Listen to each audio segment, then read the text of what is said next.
let me place in front of you all three things: a slice of pizza, a book,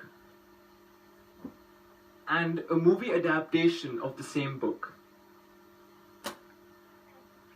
Those of you who pick up the movie, my talk is aimed at you guys. Those of you who pick up the pizza, well, you're the most sensible ones. And those of you who pick up this book, I don't know what you're doing here, because you should probably read a book and enjoy your evening time. Trust me, it'd be much more fun. In a place where reading isn't really emphasized upon, I fell in love with books. And I know I'm just 15, but I like to call myself old school.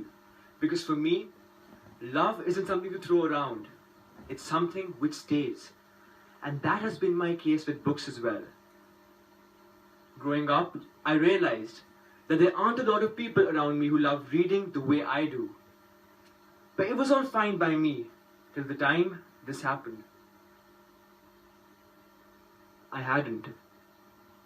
And there was really no other better gift that I could help in giving others, other than the habit of reading itself. So I thought of this as a journey, and I knew where to start from. Just the way Harry Potter knew where to find a Horcrux or Voldemort, of he who must not be named. But Voldemort's dead. See, this is why I love readers. They know who died when. I like your presence of mind. Anyways, so the starting place was my school library. It was not the first time that I was going to enter my school library. However, it was the first time that I was going to notice things. Entering my school library, I quite honestly felt like I entered a cemetery. Not only because it was literally devoid of people other than the librarian, but also because I was getting a feeling of the dead. It was as if the books in there were no longer alive.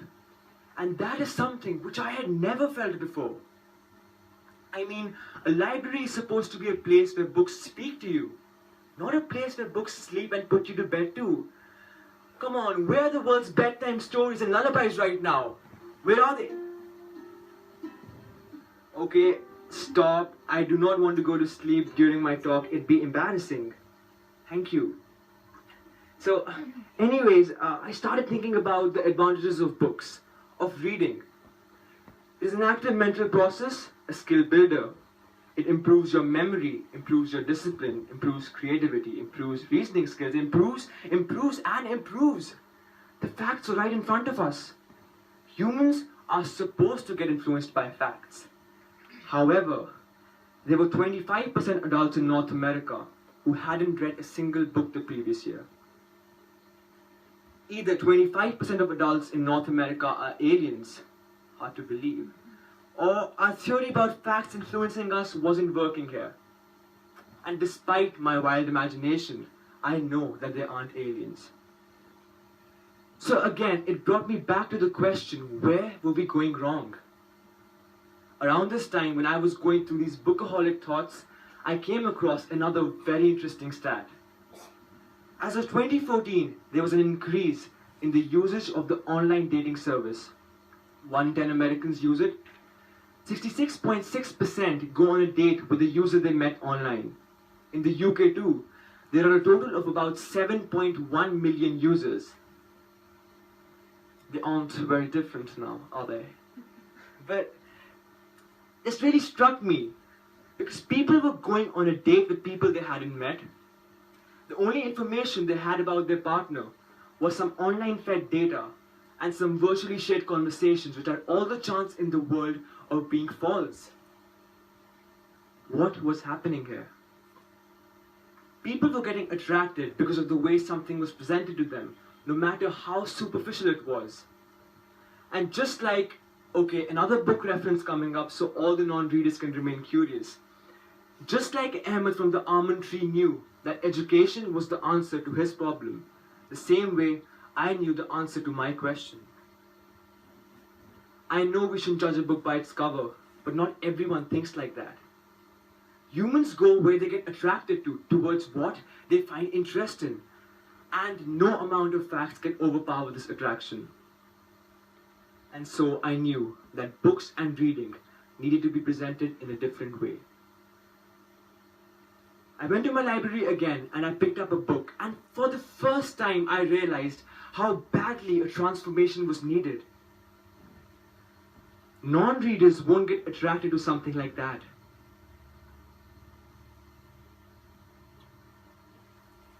Now, whenever I talk about this at places, there's always someone who comes up with the concept of ebooks. For all of those people, I cannot thank 9gag enough for this. There's another comic strip that I found online which supports my cause. But again, on a serious note, the true essence of books was to be kept. And so, this is what I did with that book.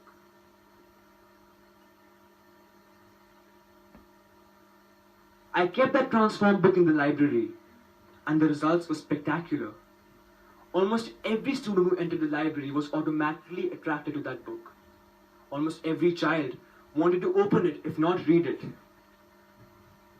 Now, to further toy with this idea, I thought of doing a blind date with books in a library where books looked rather appealing.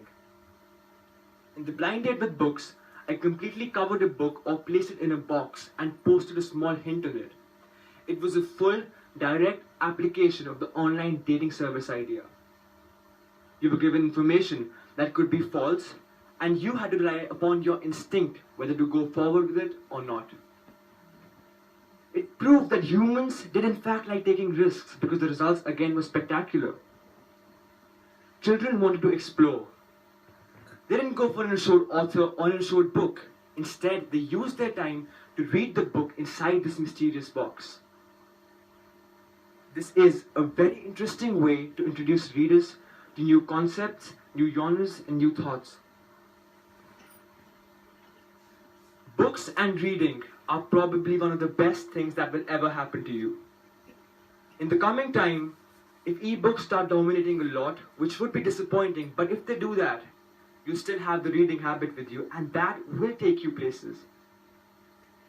Now, I'd like to share something with you. I have lots of these special moments in the day, and one of them is for you here today. Call it coincidence, but there's a photo editing app on my phone, and I was using that app for a project when I came across a font which puts different objects for each letter that you type onto that keypad. So I got curious and I was typing out these letters when suddenly I thought of typing reading.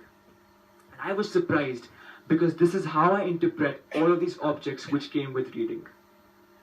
This world is a global one. Your thoughts are like that cloud, wandering around here and there in the sky. If you want to build upon your thoughts, if you want to improve them, there is a key. And that key is getting knowledge every day, getting inspired every day, imbibing, absorbing. And once you take that key and open that door right in front of you, take in everything that it has to offer, and still be thirsty for more, and still be humble enough to think that you need more, that is the time when your thoughts will explode. That is the time when you'll find your path. You know what to do. And in that process, you won't just help yourself, but you'll help someone along the way too.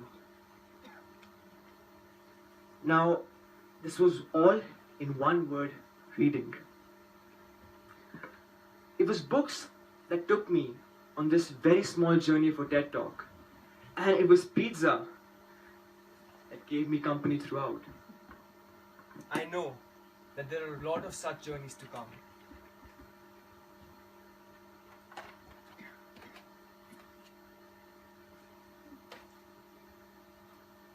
Oh, I'm sorry, but my pizza's getting cold. And it's about time that I spend some quality moments with both of these. There's a pizza parlor right across the street, and there are books all around here. I think we both know what you're supposed to do now. Thank you for being such a lovely audience and happy reading.